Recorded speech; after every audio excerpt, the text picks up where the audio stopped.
દુષ્કર્મના બનાવમાં સતત વધારો થઈ રહ્યો છે સુરતમાં. તે સુરતની મહિલા સાથે ખાનગી બસના ડ્રાઈવરે દુષ્કર્મ આચર્યું હતું. ફોન નંબર લઈને મેસેજ સહિતની વાતો કરીને મહિલાને વિશ્વાસમાં લીધી હતી. બાદમાં મહિલા સાથે દુષ્કર્મ આચરીને 7 વર્ષના સંતાને મોતને ઘાટ ઉતારવાની ધમકી આપી હતી.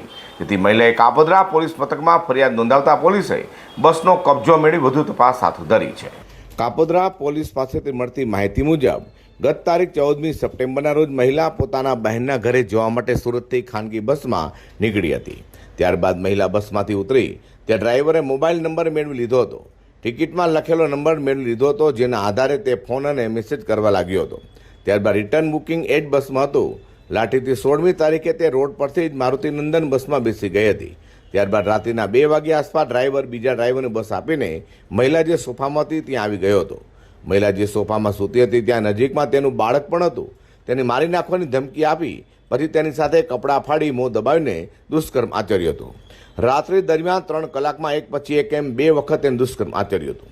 બાદમાં આખી રાત સોફામાં બેસી રહ્યો હતો, સાથે ધમકી પણ આપતો હતો. બાદમાં તેમને ઘરે આવ્યા બાદ પૂણા પોલીસમાં ગયા બાદ કાપોદ્રા પોલીસમાં ફરિયાદ નોંધાવી હતી.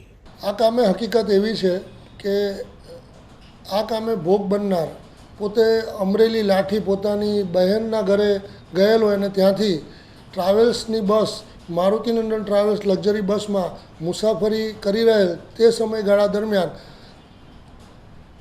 ટ્રાવેલ્સના ડ્રાઈવરે બનાવના દિવસે રાત્રિના 2:00 થી 5:00 દરમિયાન તેની સાથે તેની મરજી વિરુદ્ધ શરીર સુખ માણેલ હોય અને આનું અન્વયે જો તું કોઈને હકીકત જણાવીશ તો હું તને જાનથી મારી નાખીશ તેવી ધમકી આપેલ હોય.